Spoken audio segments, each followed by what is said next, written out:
Hello there, this video is going to be talking about the poem Death of a Naturalist by Heaney. It's mainly aimed at IB English A students for the individual oral commentary, the IOC. However, it's also of use for anyone studying the poem or anyone who just wants to find out a little bit more about the meaning of it. So if you are doing the IOC, you want to start your oral with an introduction that sums up the poem, what happens, talks about the effect that it has on the reader, and also mentions the theme or the message coming from the poet. And then after that, you work your way through the poem. I've broken this into what I call chunks of meaning, so you can see they're colour-coded here, and you can see how the poem develops and changes as we go through. So for an introduction, I would say Death of a Naturalist is one of Heaney's childhood memories of going to Northern Ireland, or living in Northern Ireland, being very excited by going down to this kind of swamp-like place and picking out frog spawn, very innocent, childish pleasure. He gradually gets to realise that the frogs, from his point of view, are aggressive and perhaps wanting revenge, which seems kind of silly to us, but in his eyes, the frogs have changed and they're aggressive, and he doesn't really want anything to do with them. And in terms of a theme that symbolises the loss of innocence and the coming of age for Heaney, as he realises that these childish pleasures can't last, and that the world and life does include suffering and pain at times, and can be quite threatening. Although the tone is quite comic by the end, we don't really think he's at any real threat. It's purely in his head. The title Death of a Naturalist is also quite hyperbolic. Heaney in his young mind is a naturalist, or someone consumed by nature. Okay, so and then I'll work my way through the various chunks here, or sections. To begin with, we're told that all year the flax dam is festering, and its flax had rotted there, and it's sweltering in the punishing sun. So lots of what seems to be quite negative descriptions to begin with. Fester in the heart is an interesting phrase. Fester can mean to infect a wound, so having heart at the end of that line, followed by an enjambment, draws attention to that extra meaning.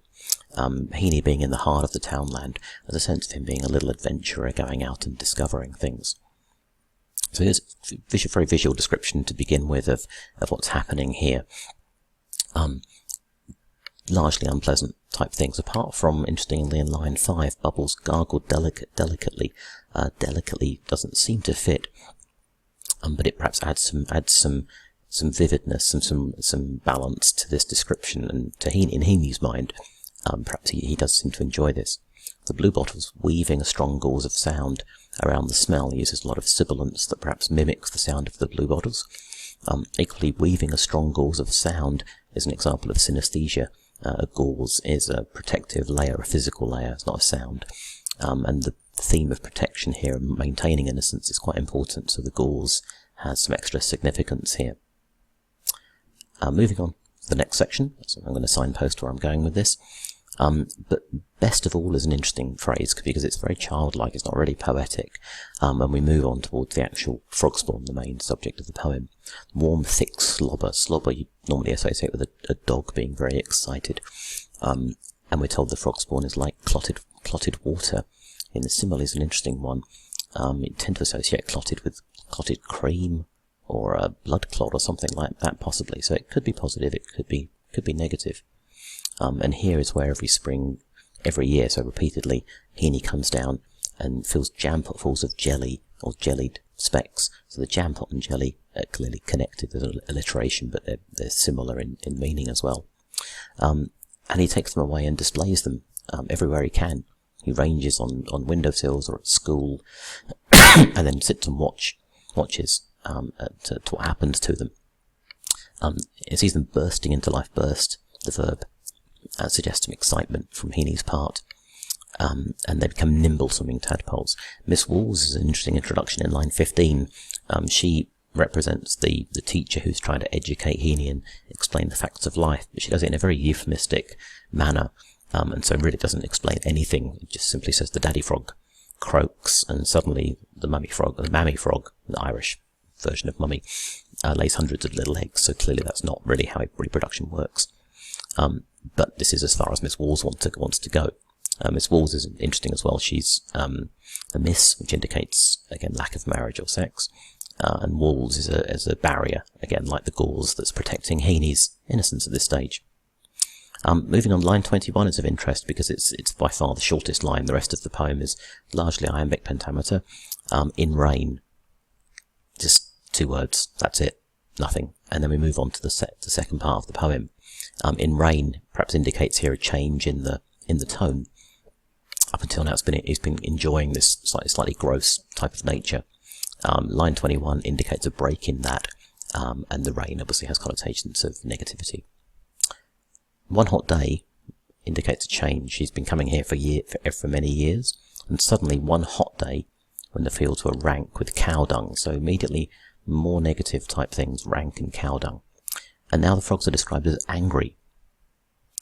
We're not really sure why at this point. It seems quite strange that they're angry given what was happening before.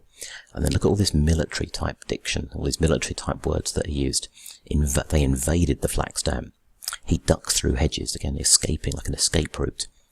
And he's presented with a coarse croaking, this plosive alliteration, this hard k sound is much different, very different from the softer flowing syntax of the first stanza.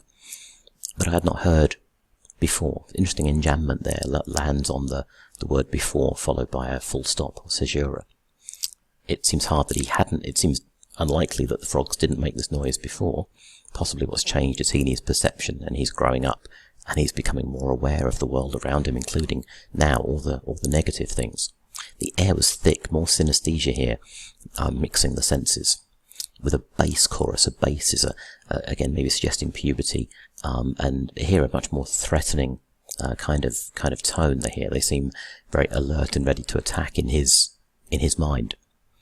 Gross-bellied frogs now, cocked on sods, ready to make them move by the sound of it. And Heaney seems a little bit afraid of this type of description.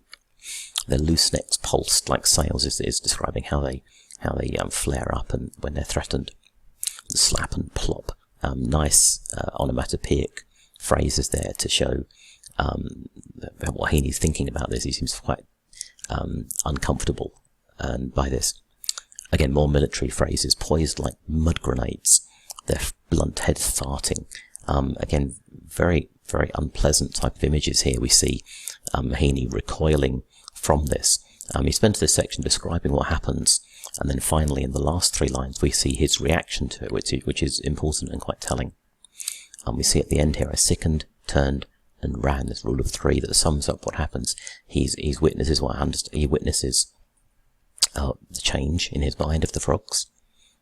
He hasn't seen this before. He recoils from it, he turns away from it, he rejects it, and then runs. A sign here that he wants to maintain his innocence. He doesn't want to accept what's happening with these frogs. He's scared of it and annoyed by it, and he wants to recoil from it and remove himself, which is obviously a symbol for life and growing up. He doesn't want to accept what will happen. Now that the great slime kings, they own this area, and he's the intruder. Gathered for vengeance, again, is clearly hyperbolic. They're not really gathered for vengeance, but he sees himself as an intruder. And this idea at the end, if he dips his hand in, the spawn would clutch it, seems fairly horrific, but in reality, it just seems almost comic that he thinks this. He's certainly become shocked by this, and his innocence has been lost by this experience with the frog spawn. That's my general commentary. I've gone through it fairly quickly. You could also mention some of the sound and the assonance and consonants that's used. You should also mention some of the form and structure. In terms of the form, it uses blank verse, which is unrhymed iambic pentameter most of the way through, but with Heaney there are usually some exceptions. Line 21 in rain is the most noticeable, and also line 15, mainly to mix things up and to draw our attention to certain important areas. Okay, so that's my brief commentary on this particular poem. I hope it was useful, and I hope you continue to enjoy this poem and many others from Heaney. Thank you.